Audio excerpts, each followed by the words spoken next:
운동 중에 무릎 통증이나 무릎 손상을 일으키는 원인은 다양합니다. 뻣뻣한 근육 간의 협응력 부족, 과거 부상 이력 등 원인은 다양할 것입니다. 그런데 발 때문에 무릎 통증이나 무릎 손상이 발생할 수 있다는 사실을 혹시 알고 계셨나요? 발이 기능을 상실하면 발과 발목에만 문제를 일으키는 것이 아니라 무릎과 엉덩이에도 영향을 끼쳐 무릎과 엉덩이의 기능을 상실시키는 데에도 영향을 줍니다. 당연하지만 발에 의해 부정적인 영향을 받은 무릎과 엉덩이가 기능을 상실하면 무릎과 엉덩이의 힘이 약해지는 것은 물론이고 무릎 손상과 통증에도 점점 노출됩니다. 반대로 발이 제대로만 움직여준다면 무릎과 엉덩이는 긍정적인 영향을 받아 본연의 힘을 발휘할 수 있게 될 뿐만 아니라 전체적인 움직임의 질이 향상되어 무릎 손상과 통증으로부터 멀어질 수 있습니다. 결과적으로 발에 대해서 이해하고 운동하는 것은 중요하다고 할 수 있습니다. 지금까지 발에 대해서 알지 못한 채 운동을 하고 계셨던 분이 계시다면 이 영상이 운동을 하는데 작은 도움이나마 될 거라 생각합니다. 발은 다양한 역할을 수행합니다. 무수히 많은 공간적 지형에 맞춰 움직여 접지를 최대화하며 외부의 충격을 흡수합니다. 또한 하지의 힘을 지면에 전달하는 역할도 수행합니다. 이러한 역할들을 발이 잘 수행하기 위해서는 발이 유연해야 하기도 하지만 동시에 견고하기도 해야 합니다. 만약 발이 충분히 유연하지 못하면 외부의 충격력을 적절하게 흡수할 수 없기 때문에 발과 다리의 스트레스와 연관된 손상 발생의 위험을 높입니다. 반대로 발이 견고하지 못하고 유연하기만 한다면 발과 다리의 힘을 지면으로 제대로 전달할 수 없습니다. 아이러니하게 발이 견고하지 못하고 과도하게 유연하다고 해서 손상의 위험이 없지는 않습니다. 과도하게 유연한 발은 되려 더 많은 손상에 노출됩니다. 족저근막염으로 시작해서 아킬레스건염, 장경인대염증, 슬개대퇴 통증 증후군이 그 예입니다. 따라서 발은 유연하기도 해야 하지만 견고하기까지 해야 합니다. 발이 유연하면서도 견고하기 위해서는 목말 및 관절을 조절할 수 있어야 합니다. 참고로 목말 및 관절은 거골하관절이라고도 부릅니다. 목말 및 관절은 엎침과 뒤침의 움직임이 가능한데 이 움직임으로 인해 발이 유연해지기도 하고 견고해지기도 합니다. 목말 및 관절이 엎침되면 발은 유연해집니다.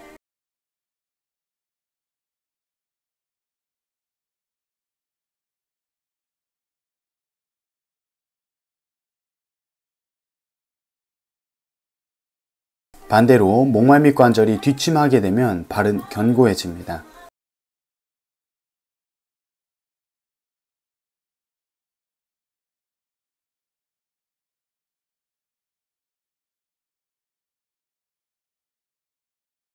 이 원리를 점프 스쿼트에 적용해 보도록 하겠습니다. 점프하기 위해서 앉았다가 뛰어 오르려고 할 때 목말 및 관절은 뒤침되어야 합니다. 왜냐하면 이미 말씀드렸던 것처럼 다리의 추진력을 지면에 전달하기 위해서는 발이 견고해야 하는데 발이 견고하기 위해서는 목말 및 관절이 뒤침되어야 하기 때문입니다.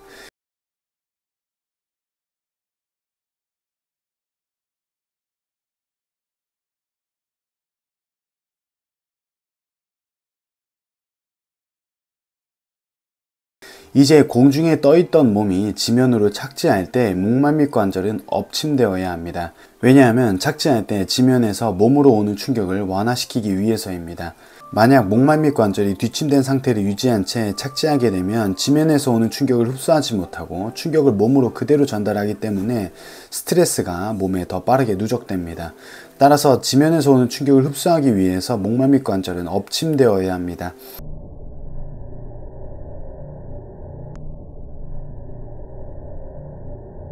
이때 주의사항은 그냥 엎침되는 것이 아니라 조절된 엎침이어야 한다는 점입니다.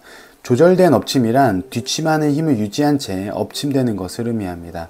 만약 착지할 때 엎침이 조절되지 못하고 그저 엎침된다면 이미 말씀드린 바 족저근막염을 비롯해 아킬레스건염, 장경인대염증, 슬개대퇴 통증 증후군에 노출될 수 있습니다.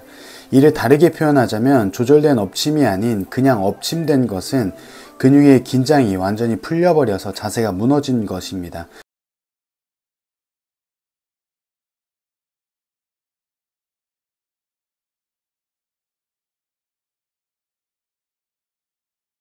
따라서 착지할 때는 뒤침하는 힘을 유지한 채 엎침하여 엎침을 조절해야 합니다. 이 원리는 점프 스쿼트뿐만 아니라 스쿼트와 같이 웨이트 트레이닝, 걷기, 달리기 등과 같이 발을 사용하는 모든 운동에 적용할 수 있는 개념입니다. 다시 한 번 더 말씀드리면 힘을 써야 할 때는 뒷침되어야 하고 충격을 흡수할 때는 조절된 엎침되어야 합니다. 이제부터는 목말 및 관절에 엎침과 뒷침을 적용한 발 운동 한 가지를 소개해 드리려고 합니다. 바로 발 뒤꿈치 들기 운동입니다. 발 뒤꿈치 들기 운동을 통해서 목말 및 관절의 엎침과 뒷침을 연습 및 강화하고 이를 활용해 걷기나 달리기와 같이 일상적인 활동뿐만 아니라 다양한 운동에 적용할 수 있습니다. 이제 발 뒤꿈치 들기를 해보도록 하겠습니다. 자리에 서서 발 뒤꿈치를 들면 되는데요. 이때 지금까지 설명드렸던 것처럼 힘을 써야 할 때는 목말 및 관절이 뒷침되어야 하기 때문에 발 뒤꿈치를 들 때는 목말 및 관절을 뒷침시키면서 동작합니다. 반대로 뒤꿈치를 들고 다시 내려놓을 때는 엎침되어야 하는데 이때 이미 말씀드렸던 것처럼 조절된 엎침을 하는 것이 중요합니다. 따라서 발로 땅을 누르는 힘을 유지하면서 천천히 발 뒤꿈치를 땅에 내려놓으시면 됩니다.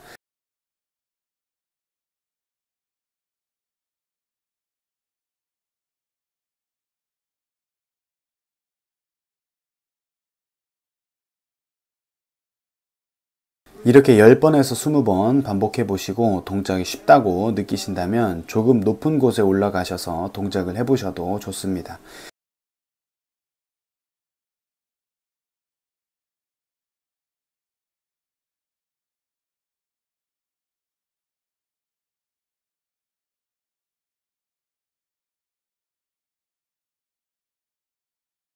높은 곳에 올라가서 발 뒤꿈치 들기 운동을 하면 조절된 엎침을 더 연습 및 강화할 수 있으니 좋습니다.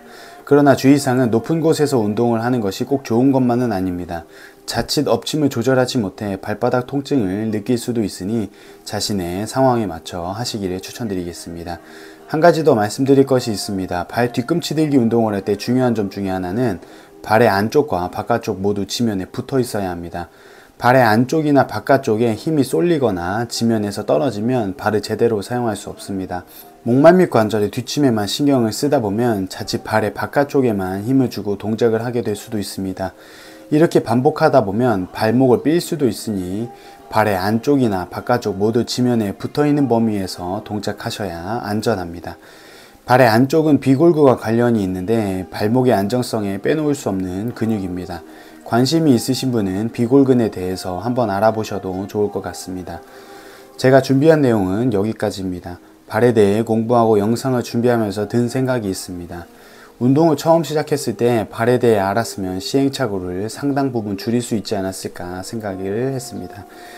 이 영상을 보시고 운동을 하시는데 조금이나마 도움이 되었으면 좋겠습니다. 시청해 주셔서 감사합니다.